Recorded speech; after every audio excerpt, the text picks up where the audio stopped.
out here in Bangkok, Thailand. We're at the Athenee Hotel, part of Marriott's luxury collection. So let's check it out. We're at the entrance of the hotel.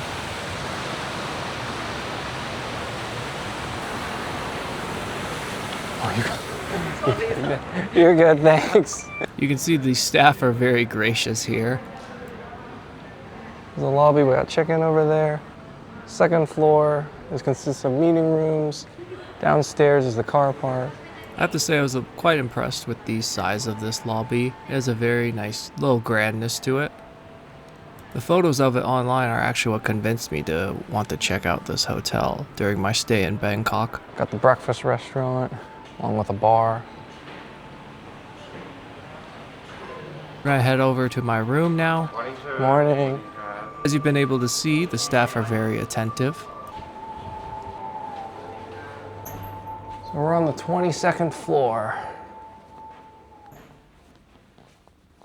Nice little decor.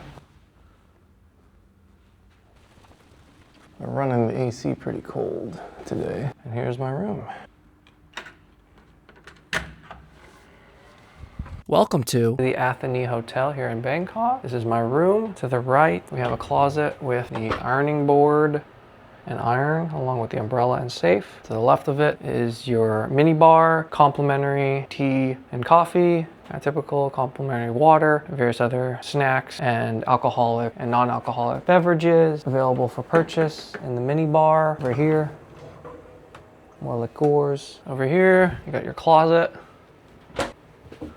with hangers, standard, no branding, and your posh hangers, typical weight scale. Over here to the right is the bathroom,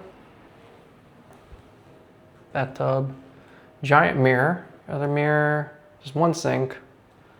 To the left is then your shower. It's a sizable shower, you can fit comfortably 2 people at the same time. And then your toilet is just here to the left. Kind of awkward with the door. Comes out and actually just covers the toilet area. And it also takes up a lot of space in the bathroom itself. So that door is kind of a weird placement. I think a sliding door would be better personally. Then if we come outside and go forward, we have the main guest area. Place to sit or put your luggage. Sizable TV, honestly. Kudos there. Your bed, 2 nightstands to the left and the right. King size bed, nice and spacious. No complaints there, it's comfy. And you have a nice desk here to the right. Table and a couch that doesn't have much cushion, honestly. And then your view of Bangkok. Pretty simple room. Looks well, functions fine. I didn't get any upgrade. this time. The hotel was quite booked. Okay, we're on floor 4 for the pool and the gym.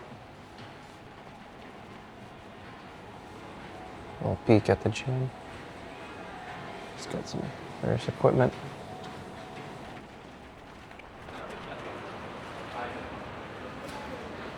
We've got a bar area over there. And if you've seen the pictures of this hotel, they'd like to advertise this pool.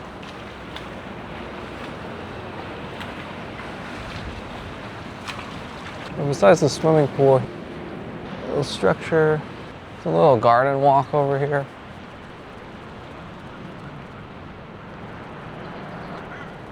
Just to give some perspective on some of the buildings nearby.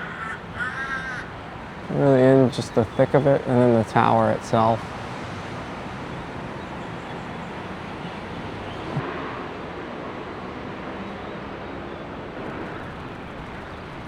This is a nice little walk area. It's like a decent pool as well. And just give you some perspective of the pool area. Basically the other side of the pool.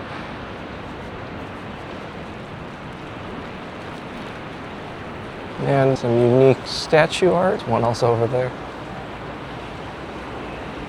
All the restaurants are on floor 3, so we're gonna check that out. Floor 3 with all the restaurants. This is the 3rd floor with all the restaurants.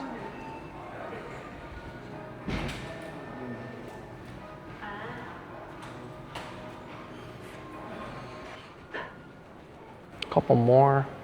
It's really just all expansive how many this hotel has in terms of choices and options. That's the Thai one. Of course, all the other ones got the Chinese, more Western, everything. So that's my experience staying at the Athenee Hotel here in Bangkok, Thailand. Overall, pretty good hotel. The staff are super friendly and super attentive. This is my first time in Thailand and Bangkok, so maybe that's a Thai thing too. Though other hotels I just recently went to here in Asia, they acted that way, but this one went above and beyond, I would say, in that attentiveness, say to even the W in Kuala Lumpur, or even just the service workers, staffers, in terms of cleaners would greet you and ask if you need anything and try to be as helpful as possible. Overall, the property is very popular. It was pretty crowded during my stay. Luckily, there's a good amount of elevators. I didn't feel like I had to wait as long as I did at other places like the Marina Bay Sands. There's a ton of dining options. There's at least 4 different dining options on that 3rd floor, various different cuisine. I ate at the Thai one since I'm in Thailand. It was pretty good. Overall, I think that if this is a place where you could do an extended stay and eat many different dishes at the different restaurants that are offered on the premise itself, which is quite impressive, honestly, because usually a lot of these luxury hotels, maybe they have 1 or 2. So to have 4 is very impressive. The breakfast was expansive. It's kind of typical, I think, being out here in Southeast Asia a little bit, but it had an expanded menu with even ice cream, including coconut ice cream, which was really nice. Various different international, like Indian, Asian, a bit of Western, but offering a bit of that more lunch type dishes is nice, especially if you just want to load up on a big breakfast and then just eat dinner and just skip lunch. Great to have those options and have all these different food choices that aren't necessarily typical with breakfast. Check-in. Experience is a little bit different here if you're Marriott Platinum Elite or higher, so Titanium and Ambassador, or you stay in a suite. You get invited to the lounge, which is on the 26th floor. They'll check you in there. So that was a nice experience. This is the first hotel that had a lounge where you check in. I've stayed at hotels like the JW Marriott in Panama, where they had an executive lounge, but that's not exactly where you waited or where you checked in. You checked in the normal place. They check you in there, and then of course the lounge serves various different meals at certain times. They even serve afternoon tea, and while you're waiting to be checked in and handle everything, you're sitting at a table. They have a staff member assigned to you, and they walk you through the check-in process, amenities, etc. that you would do at the check-in desk, but you're sitting at a nice table or couch having a nice drink or a nice bite to eat. So that's really nice. I think that's a great value addition. Of course, this is again exclusive only to people with upper tier status, platinum and up, or if you're staying in a suite itself that just grants you access. To have other guests in that lounge, have to pay a bit of a fee, reduced for children. But overall, I think a great addition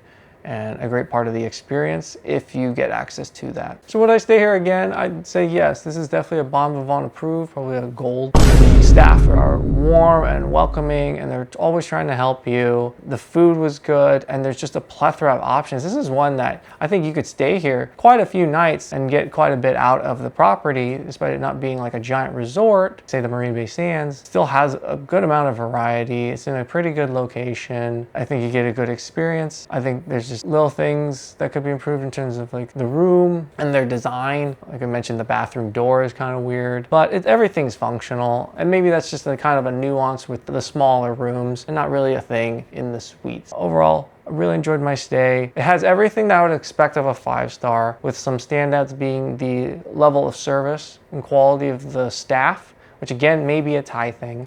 Not exactly sure at this point. We'll see. I'm going to stay at the Waldorf next here in Bangkok. Overall, yes, I very much approve of it. I think it's a great hotel to stay in Bangkok. If you're considering it, I'd give it a shot. Thanks for watching. Hope you enjoyed it. Be sure to like, share, and subscribe. Follow me on Instagram and TikTok, and I'll see you in the next one. Take care.